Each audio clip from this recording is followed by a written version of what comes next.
A desert planet with twin suns. Why do I sense we've picked up another pathetic life form? Use my knowledge. Much to learn. You still have. Welcome back to Twin Sun Talks, folks. I'm your host, Jonah Liu. Thank you so much for listening. Today we have a special guest on. I played golf with him back in the day. He used to be on my high school golf team. Knew him a bit before that. But his name is Jack Pittman. We're very excited to have him on. Jack, how are you doing? I'm doing great. Thanks for having me on, Jonah. I'm excited. Dude, I'm excited too. We've been trying to figure this out for a while, so I'm glad that we finally got you scheduled. This is gonna be I think we started texting about this like in the middle of quarantine. Yeah. I like literally like whenever I first started this podcast, you were like, dude, I want to be on sometime. And I'm like, yes, we should get you on sometime. And now I think this is going to be episode 51, but that's crazy. We got you on. I know. But yeah, so I'm super excited about the topic that we're going to be talking about though, because this is going to be one of the more advanced topics that I've gone over so far on this podcast, but we're going to be talking about the Mortis gods and kind of their relevance within the Star Wars mythos. And so for those of you who don't know, the Mortis gods were introduced to canon in the Clone Wars. There's an arc about them where Obi-Wan and Anakin and Ahsoka are kind of pulled into this alternate dimension. And that being said, there will be very significant spoilers for that arc of the Clone Wars throughout this episode. So if you haven't watched that or you don't want those spoilers, go ahead and pause this now, go and watch that, come back. It'll still be here whenever you do. First of all, Jack, I need you to give me your brief little profile that I do for all my guests whenever they come on, which is favorite character, favorite movie, favorite show, and then lightsaber color. Okay, so favorite character has to be Han Solo. I mean, he's a badass. Love him. He is. Yeah. What was the second one? I'm sorry. You're good. Favorite movie? Oh, this was tough. I thought about going episode 5, but I love going back and rewatching A New Hope. So do I, dude. Yeah, that has some of the best rewatchability-ness to it.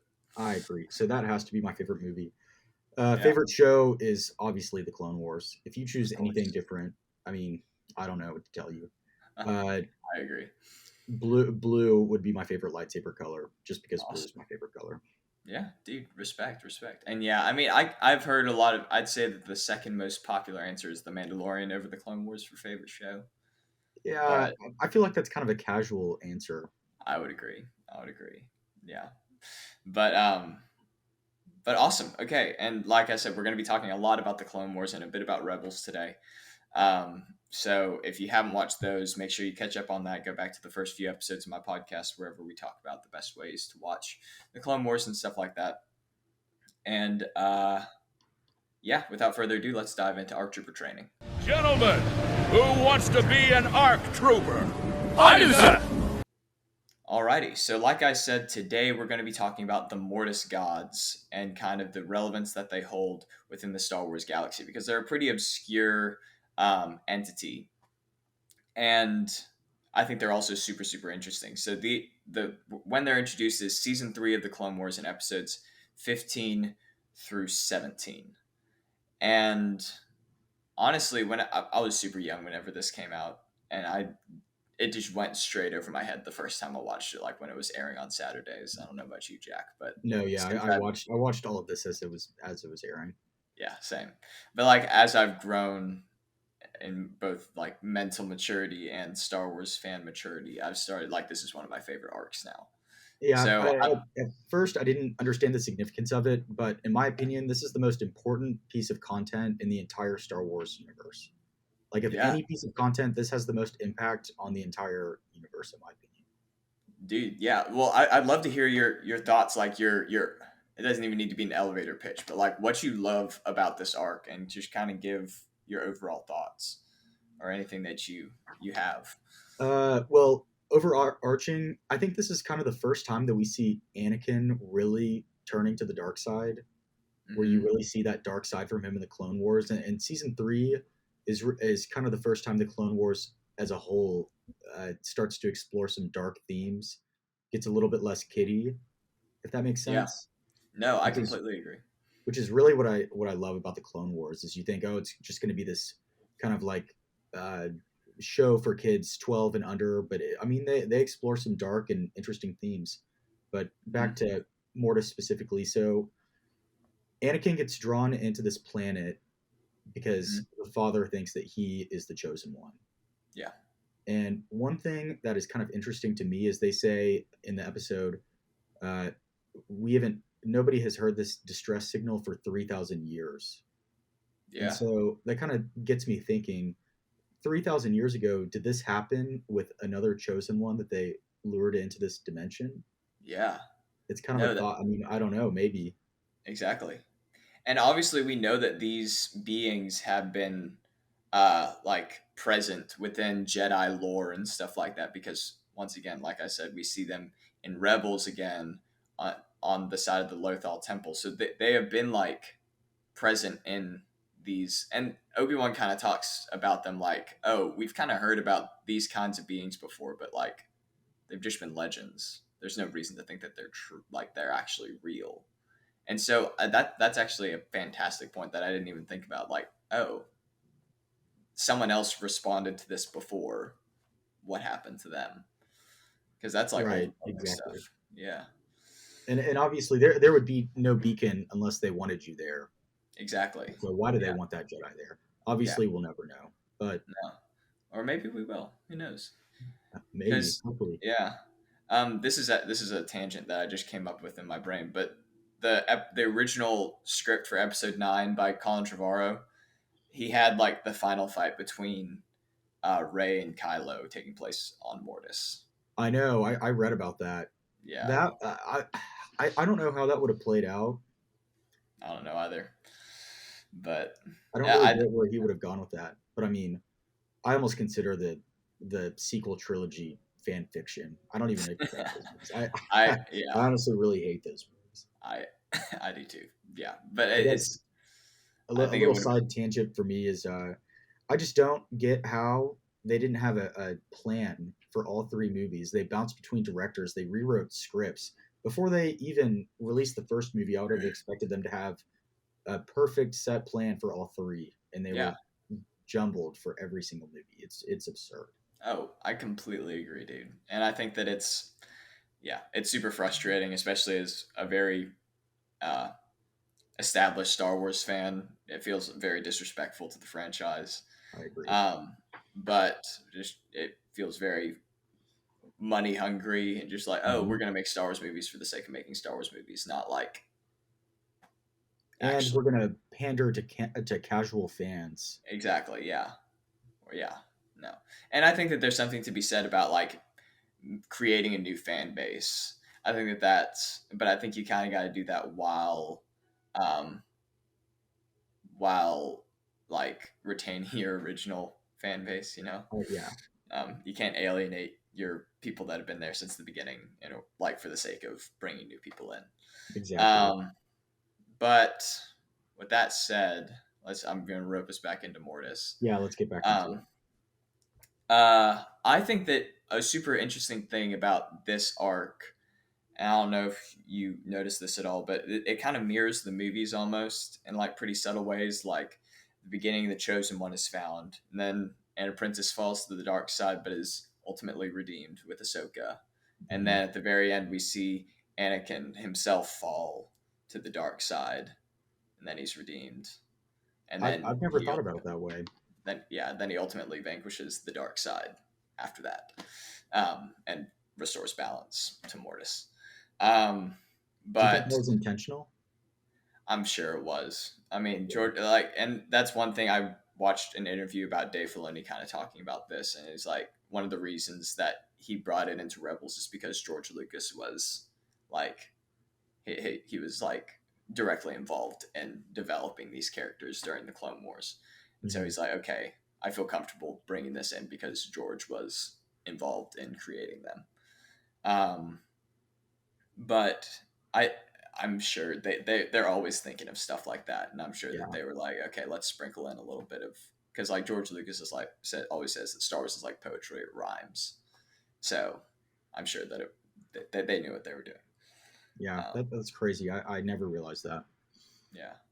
Um, okay, so we were talking about the Chosen One stuff and how you kind of see Anakin's turn to the dark side, but I think that dang it, we're gonna be going back to the sequels just a little bit, but the sequel implication is that Rey is the new Chosen One, just because she's the one that ultimately like defeated Palpatine and brought balance to the Force. Yeah, But I always like to go back to this one as kind of like my safety blanket, being like, no, Anakin's the Chosen One.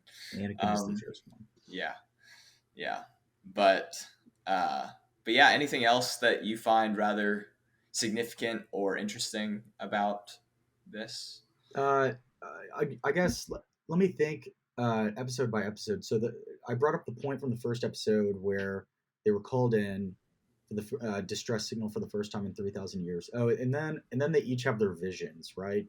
Yeah. And so I thought it was really interesting to see the Obi-Wan Qui-Gon vision, where you Yes. see Obi-Wan kind of like maybe feel some uncertainty about whether or not he was ready to be Anakin's master, and maybe Yeah. a little bit of guilt.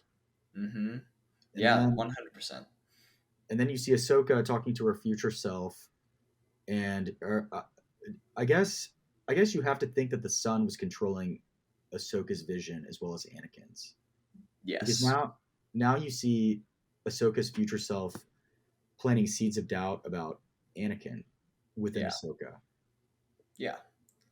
Which, yes.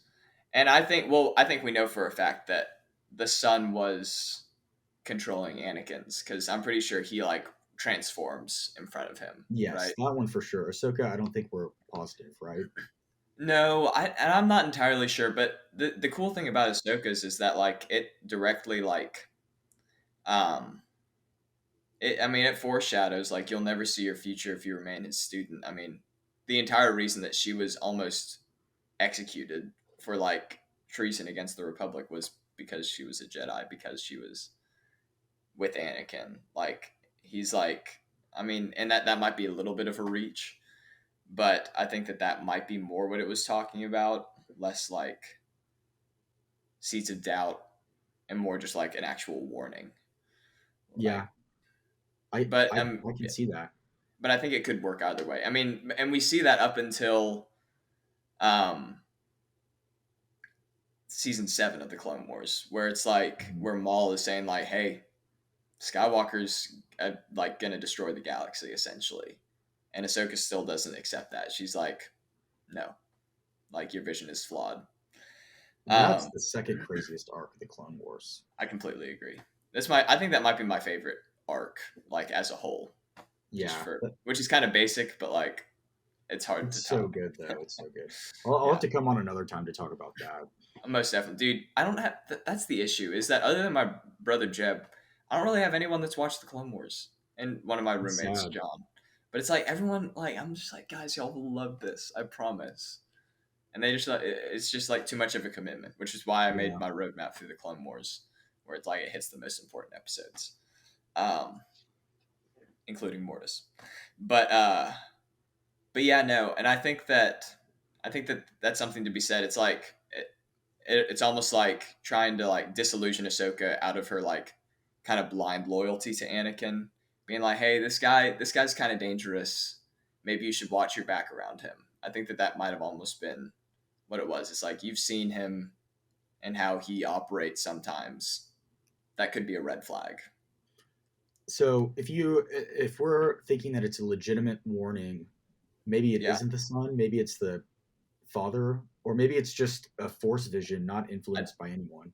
I think that's probably what it is. Yeah, if we're going down that train of thought, and it could also Yeah, be just the son planting doubts as well. But I think that I like that it's kind of left pretty ambiguous, yeah, and kind of open to interpretation. I think that's one of my favorite parts about this arc. I Is that completely agree. yeah, it's there aren't like solid answers. It's very fluid. Um, So should we get into the most important vision? of course, So Anakin sees Shmi, yeah. and I think that this is really where I see Anakin in this arc turn to the dark side. Like Hmm. I mean, it really rattles him. Yeah, it does. Yeah, and I think it's so creepy. It still kind of creeps me out to this day. It's super creepy.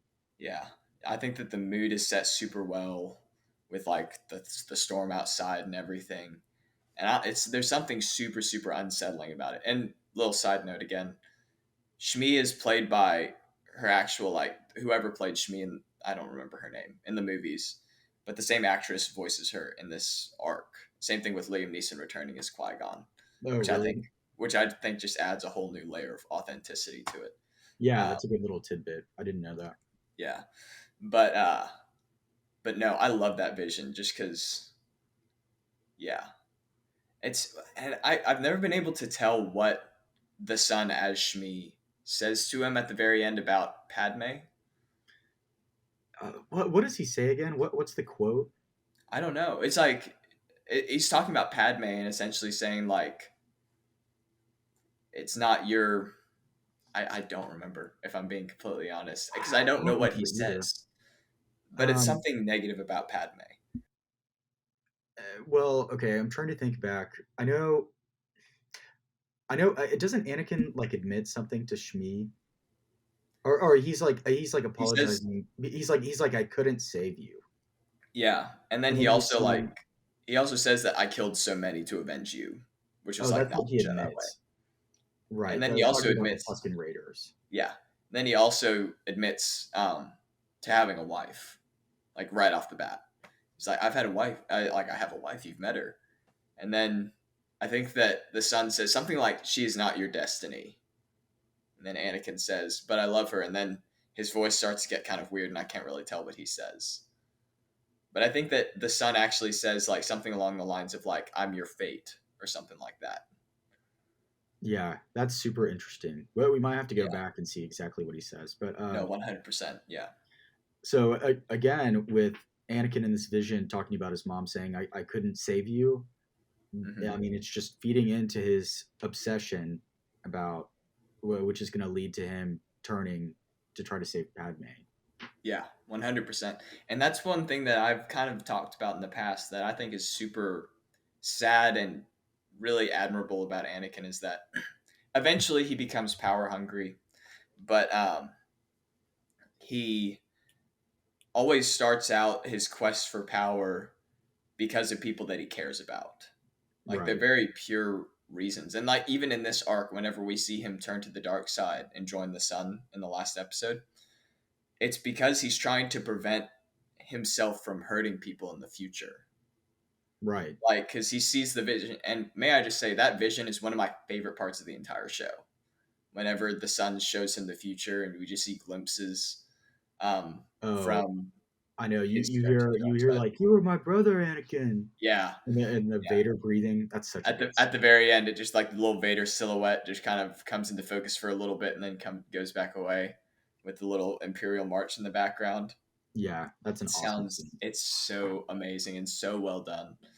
Um, and but then ultimately he's like, oh my gosh, I'm gonna do all these terrible things, and the son's like, we can prevent that from happening, and it's like, all right, I'm in.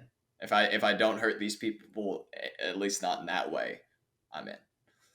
Right. So the Son is definitely manipulating Anakin, but in a roundabout way, Anakin is turning to the dark side to prevent himself from going to the dark side, Exactly. No, which is good. 100%. Yeah. Oh, But yeah, and it's in the service of protecting those he cares about, kind of like how in Revenge of the Sith, it's in order to save Padme. And so right. it's not even about him like ascending to greatness. It's him like, okay, this is the only way that I can see I can protect these people that I care about. On the topic of the last episode, so we see that eventually the son gets the dagger and is going to try to kill his father, Yeah. but the sister jumps in the way. Yes. And That's in the second episode. oh, my bad. No, you're good. So okay, so then the sister kind of like gives her life energy to save Ahsoka. Yes. And so there, I think that Anakin kind of realizes, okay, you can save somebody's life, Yeah. and realizes, okay, I can do this with Padme. I just need somebody to show me how. That's true. And I'd never thought about that at all actually. That's super interesting. Because yeah, I'm sure that that's definitely something that went through his mind. It's like, okay, I've done this before. I just need to know how. Like, I don't know how I did that, just because that was kind of under the influence of the Father and obviously these like godlike beings. Right. But that's actually a really good point. Yeah, no. And so I think it's things like that that really provide the context we need for Anakin's character going into Revenge of the Sith. Yeah. Because jumping from episodes 2 to 3, I mean, I was kind of like, without seeing the Clone Wars, okay, I mean, how did Anakin just snap to the dark side like that? I The completely Clone agree. Wars just provides so much needed context I for that completely tone. agree, dude. And I Yeah. really think that this is where it starts, which is one of the reasons it's just such a significant piece of Star Wars content. Completely, dude. Yeah, and the Clone Wars provides, like you said, so much good content, like context for Anakin, and Yeah. I've said that in previous episodes, and like it shows like his anger issues, his issues with the Council, his insecurities about his relationship with Padme, like all these different things, and you can kind of see how it was a slow burn for him to get to where he was in Revenge of the Sith rather than like just a quick 10-year turnaround or 4-year turnaround. And then Mhm. all of a sudden, and it's like a 10-minute turnaround in the movie, actually. It's like it barely any time at all. I But know. It's like when, I mean, Palpatine immediately brings up saving Padme, and Anakin just, without a doubt, jumps to it and wants to yeah, do it. And I think that the Mortis arc and him seeing Ahsoka's life saved, yeah, mhm, again, I think that that's one of the reasons that he just immediately falls for Palpatine. yeah. No, I completely agree. Yeah. Yeah. And do you know anything about Abeloth, the mother? Are you talking about the? No, actually, I don't. She's well, I don't know too much about her, but I've That's watched Legends, though, right? it's Legends. That's why I wasn't going to talk about it too much, but I was going to bring it up because she's technically like, there's the father, the daughter, the son, and she's the mother. But she's Mhm. like not one of them. She's like a mortal being that kind of wandered into their realm and became this like monster of dark side energy. And she's super, super creepy. I don't know. Look up a picture of her if you want, to anyone listening. But she's kind of tied into this, but we're not going to really touch on it just because it's not super relevant to canon. But I don't know. She's super creepy. She's the one with like all the teeth. I don't Oh, know. I think I've seen a picture of her. Yeah, no, she's really creepy. But she's like, I think that it has something to do with like mind control. She's able to like influence people around her, like almost uh, absolutely. It's really creepy. I don't know, but Oh, I just thought of one thing I wanted to talk about before I yeah, forget. So I actually watched this video in preparation for this, and okay, the guy was making the case that a lot of people misinterpret the Mortis arc, and that a lot of people think that the balance between the light and the dark side of the Force is misinterpreted as like a 50-50 balance when yeah, it's not. And you see that so the sun isn't completely consumed by the dark side in episode 1 of this arc, yeah, right? I mean, and then he turns. But yes, this guy's argument, and I think it's true, is that the balance of the Force comes when the dark side is nearly eliminated, because the dark side represents instability, and the yeah, light side represents stable, calm, selfless decision making. yeah, And so when no, somebody, yeah, and this is good for like, because I mean, I might assume this as like a first time watcher of Star Wars, that yeah, balancing the Force means perfectly equal. yeah. And I But think that that's what a lot of people assume. But yeah, I mean, even you see like in the father who represents balance, where it's like, okay, the daughter represents selfless light side, the son represents selfish dark side, the father is balance in the middle. He airs much more on the light side, like exactly. than anything else. And I think that that's a really good distinction to draw because yeah, I think that obviously I think that the idea of balance is like, okay, there's always going to be some form of darkness. Like you're never Right. going to fully eradicate it. but you can get it to the point where the chaos and the kind of like evil that it fosters is mitigated or minimized to an extent where prosperity is possible. Just Exactly. under, yeah. And you see this in episode 6 when Anakin finally does balance the Force by killing Palpatine, and then he ultimately dies. Yeah. So the Force is then balanced with Palpatine and Vader gone. Yeah. No, and I think that that's a really, really good.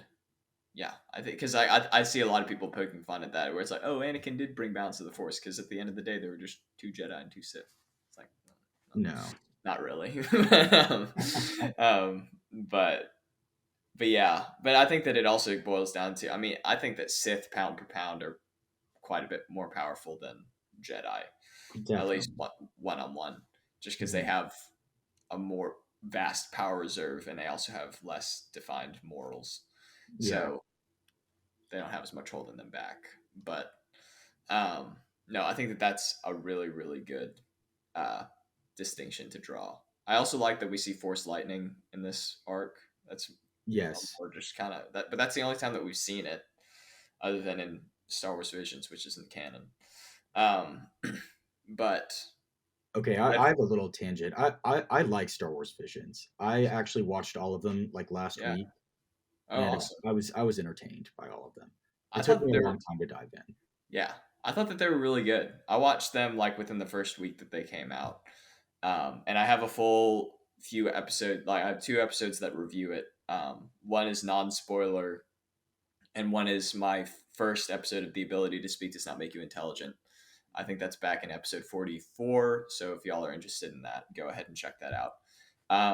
I have my roommate John Grimes on and my buddy Hamza Al-Assadi on to talk about that. But yeah, no, Visions is awesome. I think that it's a really good addition to Star Wars, and I like that they made it not canon. I think that it gave the creators a lot of room to kind of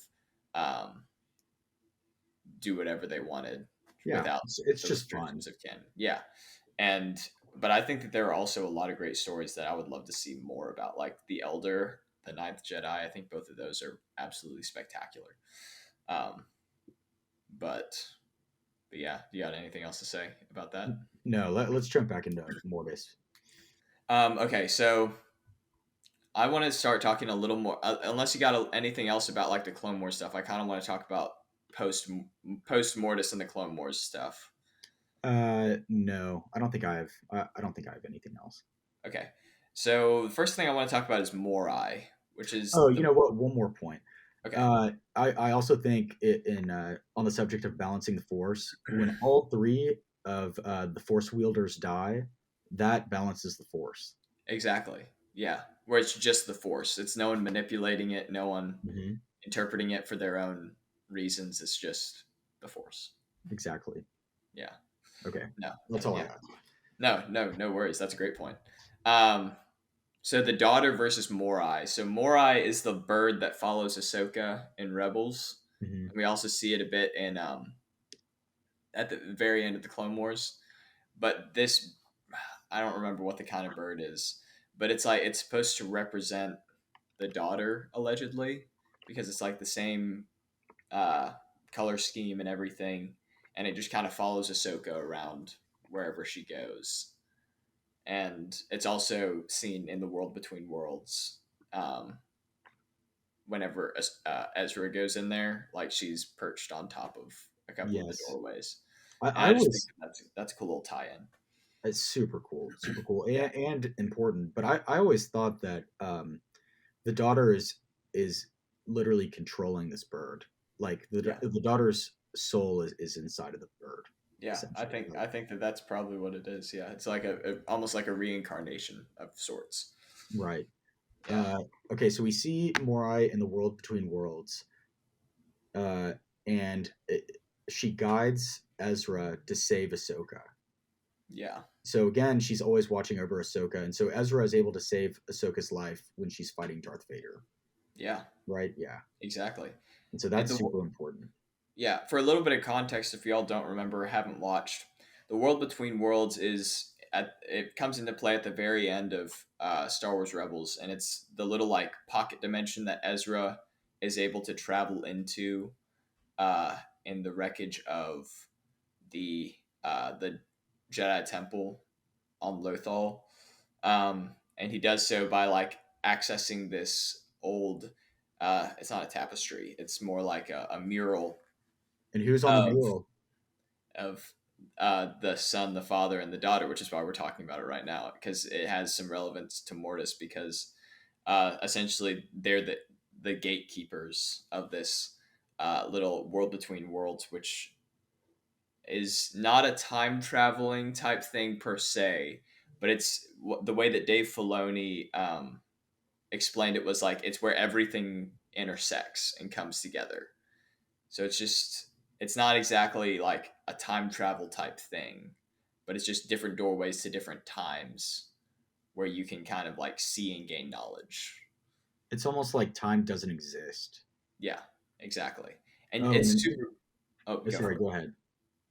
I was just saying it's super cool to like hear different voices from across time. And he's like, Dave Filoni said that's almost just like the wind. Like that's just kind of like a natural thing where it's like they're just echoes throughout the entirety of the Star Wars saga, just throughout the world. But that's all that I have to say. Do you watch Star Wars Theory ever? Do Yeah, you like them? I love. He has a Theory. really Yeah. good video where he goes through that entire scene and points out every single voice that's heard. Oh, that's awesome. I'm gonna And check that out. yeah, you need to check it out because there are a lot Yeah. of ones. There are a lot of little whispers, I guess they call them, that Yeah. I did not realize were there. Yeah. And he isolates the sound bites. It's cool. That's super cool. No, I love Theory, and I hope that my goal is to get him on this podcast one day and to interview him, just because That would be that's my unreal. that's my long term goal right now. But I mean, I have that. It's not going to happen anytime soon. But Yeah, hopefully one he's day. such a good guy, though. He's awesome. So we talked about the significance of the world between worlds to the Mortis arc, but I also think it's interesting to talk about that Palpatine desperately wants to access this world. Yeah, which shows that he doesn't have a great understanding of how it works because Ahsoka is very like wise in this moment because she understands that okay, I can't stay with you and go with you back out into your own time. I have to go back to where I came from. And Mhm. also you can't save Kanan. And once again, this is all stuff that I got from Dave Filoni's little interview about this, where essentially like if Ezra were to save Kanan, then the explosion would have killed Ezra, Hera, Sabine, everyone that Kanan was trying to save. Therefore, Ezra wouldn't have been able to save Kanan, and everything would break essentially. Right. It's And like the so, butterfly effect. yeah, exactly. So it's like it was super responsible of Ahsoka to be able to have that sort of self control and not do that. But yeah, but that also just points out how this isn't meant to be like a scapegoat, like time travel thing where it's like, oh, I don't like this. Let's just go into the world between worlds and change that for future. That's not how this works. And I think that that's an important thing to keep the integrity of Star Wars alive. Definitely. Yeah. And it's so interesting to me that when Ahsoka was originally fighting Vader and I was watching this as it aired, I was thinking to Yeah. myself, where did she go? Yeah, And exactly. then you see this tie-in in the last season. It's really amazing. It's so awesome. Yeah. No, and that fight is awesome too, but that's a little too off topic. I know. You see half of Anakin's face, It's so and good. she realizes in the moment. Exactly. It's like, oh no. It's so heartbreaking, but it's so good. I know. I don't have too much else to say because I mean, like Dave Filoni said that he left this once again pretty intentionally undefined, Yeah, just for people to kind of interpret it for what they will, and I love that. I love when he does that. But I think that it's a super interesting thing, and I hope that we get to see a little more about it later, or down the line about either of these things, about Mortis, the world between worlds, any of that stuff, because I think that it's super trippy and interesting. I think it is too. Yeah. I just had one more kind of random and specific point. I kind of think that the son, is really similar to Anakin. Because remember when the son accidentally killed the daughter? Yeah. He was like, "Oh my gosh, what have I done?" He was devastated. Yeah. I think you see a lot of that in Anakin down the I line. completely agree. Yeah, no. Yeah, especially I think Just the that's regret. yeah, especially since I don't even know if it could be specifically Padme, but it could also be like just the regret for what he did in general, like to the Jedi, to everything, to Yeah, everyone. Which I don't think we see quite as much of that, but definitely regret over Padme.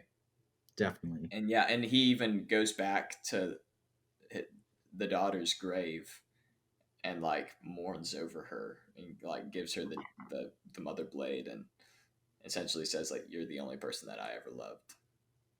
I Like know it's really touching. Uh, yeah, and then you were speaking to how there's a lot of nobility in Anakin's character, and I think another moment that spoke to that. Oh, I think okay. We just lost connection for a second. I think. Can you hear me? yeah, I can hear you. Okay. Uh, so in, I guess at the beginning of episode 3 of this arc, they're repairing the ship. They're about to leave, and I think Anakin says, "We can't just leave Mortis in shambles. We have to Yeah, go do something about it." yeah, And so I think that's yeah, a really cool Anakin moment where he's selfless. And obviously, I mean, you want to leave, yeah, exactly.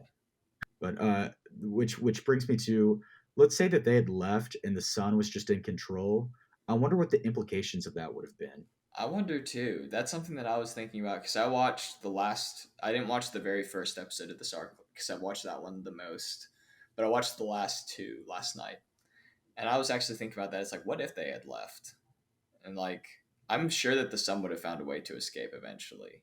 And I I think, think, well, that was his goal. That was kind of his ultimate goal, right? yeah, exactly, to just kind of wreak havoc on the galaxy. So I think that that's a really cool thing to tease out. And I think that a Marvel or like Marvel What If, I think that a Star Wars What If show would be pretty dope. But Theory has one. yeah, I know. Yeah, I don't remember what it's called, but yeah, he does little animated shorts about it. It's pretty Yeah. dope. It would be cool if you did an episode like that. Yeah, I know. I can do some theories about that sort of stuff. Like, what if? Yeah, but at the same time, I feel like the goal of your podcast is more to like educate new fans. Yeah, one Isn't hundred that kind of the percent. case? Yeah, a little bit. I mean, but I have like some extra segments where I can kind of have fun with it as well. Right. Like I like my ability to speak does not make you intelligent segment is literally just me like chatting for an hour plus with friends about nothing in particular, but we're talking about Star Wars stuff, and it's a little more freeform, a little less topic based. But those come out once every month on Fridays. Um, Last week actually was my second episode with Sean and Jeb. Um, but okay, do you have anything else, or are I we think good to that's move it for in? me. Awesome. Well, dude, I really appreciate you coming on and talking about this. This is one of my favorite topics to talk about, mainly because there's so much ambiguity surrounding it. Um, and but at the same time, it's super significant Mhm. to the greater Star Wars story, which I completely agree with. Um, Alrighty, so before I let you go, I'm gonna give you a little rank and master quiz if you're all right with that. So let's move Let's get into into it. yeah, let's go. You are on this council, but we do not grant you the rank of master. Alrighty, so if this is your first time listening to the podcast, essentially what the rank and master is a quick little 3-question quiz that I give to my guests, and they had the opportunity to move up a rank. So you started as a youngling, then you move up to a Padawan knight, and then you have the ability to achieve the rank of master. And then once you're a master, you have the ability to challenge me for the rank of grandmaster, which I achieved in episode 18 when Jeb and Scott gave me a quick little quiz of my own. Basically, there are going to be 3 questions of ambiguous point values. I kind of go off of vibes. You have the ability to kind of, if you don't know the answer to this a specific question, to kind of talk through it and kind of what you know about the Star Wars adjacent stuff to it, and just kind of let me know that you know about Star Wars. I can give you some partial credit there. If you need context, you can ask for it. Can't promise that I'll give it to you, but you can definitely ask. And then finally, as like the Jedi Council in the movies, I will let my personal biases and opinions of you as a person sway whether or not I allow you to go to the next rank. So Jack, are you ready to start? You're a youngling now, so you got some pretty easy questions. But you ready? Oh, I think wait, I'm hang ready. on. This is saying that we lost connection to server. I'm not getting that on my end. Okay. Well, I'm hoping that we're fine then. Oh, okay. Here we go. You back? Can you hear Yep. me? Yes. All right, dope. All right. Well, I'll edit that out in post. Okay. Alrighty. So let me just set the scene again. So once again, you're youngling going to Padawan. You ready? Yes. Alrighty. So if there was a bit of a break in the audio, then that's because we had some technical difficulties, but it's all good. So question number 1. What is the name of the orange and white droid that is in Star Wars The Force Awakens and Star Wars The Last Jedi, as well as Star Wars The Rise of Skywalker? Okay, BB-8. Yeah, got it. Alrighty. And then question number 2. What is the customary color of Sith lightsaber blades? Red. Correct. And then what is Boba Fett's profession? Oh. Are you saying like what his answer is, or just in general? Like, I mean, in general. I mean, other. bounty hunter. Yeah, I was gonna say other members of the But profession. Boba Fett, like, or I think Django has a quote that he always says when people ask him what he does. I forgot what it is. I don't know. Well, he said that he's a simple man trying to make his way in the universe, but Yeah, I know that. but yeah, okay, that's fair. Well, yeah, okay.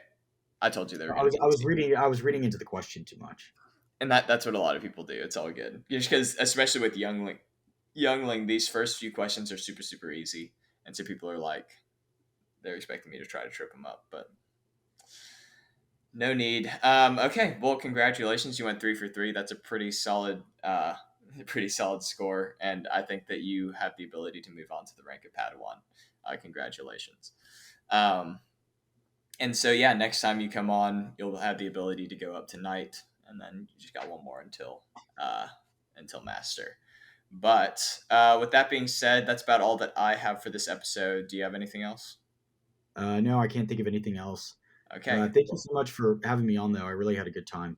Of course. Well, here, 1 second. We got one more thing, though. And this wouldn't be a proper episode if I didn't leave y'all with a little bit more.